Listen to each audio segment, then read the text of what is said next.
hope all of you finished with it. Now, in every area that you have written down, wherever you feel stuck, you have identified all those areas, right? Now, decide to consciously take a step. Everywhere you are stuck, pen down how you are going to break free from that and move ahead. Actually, each of the places that you are stuck, actually, if you sit and identify how just because you are stuck in those areas, it is making you get affected, means you do not take a step, right? And because of that, the very cognitions that you carry in you lose so many opportunities. If you just cognize is one thing, right? Automatically, the way you see, how you perceive reality, meaning how you decide whether what is stuck, what is not stuck, entirely will change. All the participants that are here, can I request every one of you to now decide to break free from that pattern where you are feeling stuck?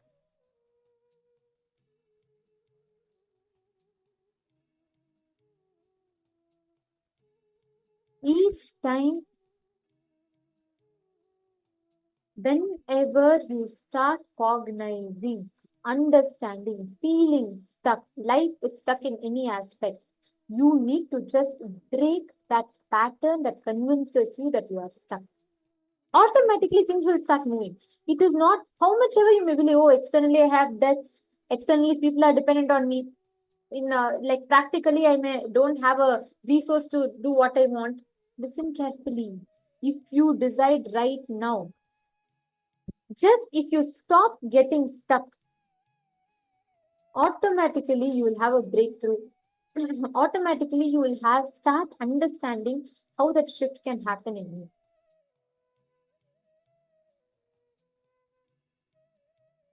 Each of you sit now, decide and leave all the practical aspects to Swamiji. You just decide not to get stuck. And with that cognition, now I'm going to request all of you to continue manifesting the power to be able to move the object on the water. Place the object on the water. Once again, when you feel you're stuck, if you feel like you're not manifesting, it's not moving, again go back, declare to yourself, feeling stuck is the only sin. Decide to break free from that pattern of feeling stuck and instead manifest that as a power. Please start. I request all of you to chant the Mahavakya and please start manifesting. Nithyananda Paramashivoham Om Nithyananda Paramashivoham Om Nithyananda Paramashivoham Om Nithyananda Paramashivoham Om Nithyananda Paramashivoham Om Nithyananda Paramashivoham Om Nithyananda Paramashivoham Om Nithyananda Paramashivoham Om Nithyananda Paramashivoham Om Nithyananda Paramashivoham Om Nithyananda Paramashivoham Om Nithyananda